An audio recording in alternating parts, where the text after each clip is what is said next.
কোরবানির ঈদ শেষ হয়ে গেছে, কিন্তু ফ্রিজ ভরা মাংস আমার ঠিকই আছে।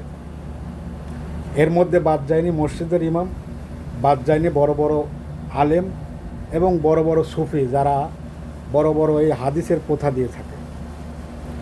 আসলে বাংলাদেশের মুসলিমরা আবেগে আপ্লুব্ধ, কিন্তু কাজের বেলায় ফ্রিজ ভরা মাংস তার ঠিকই আছে।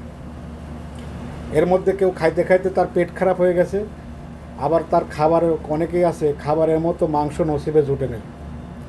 অনেকে আবার সমর্থ থাকার পরেও কুরবানি দেয় নেই, আর অনেকের তো এর মধ্যে সমর্থ ছিল না, এই জন্য কুরবানিই দিতে পারেনি। তো যারা কুরবানি দিছে তাদের ফ্রিজ ভরা মাংস আছে, আর যাদের সমর্থ থাকার পরেও কুরবানি দেয়নি তারা আবার আত্মীয় স্বজনের কাছ থেকে আশা করছে তারা যাতে মাংস বেশি বেশি করে দিয়ে তাদের মন পান ভরে দেয়।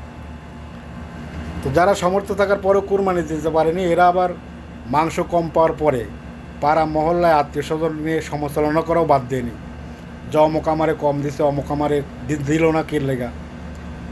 তা আসলে মুসলিমের যে সিস্টেম বা হাদিসে আসছে যে একটা কুরবানি মানুষের পরিবর্তে যখন পশুতে আসছে আল্লাহকে খুশি করার জন্য, আমরা কতটুকু খুশি করতে পারি আল্লাহকে।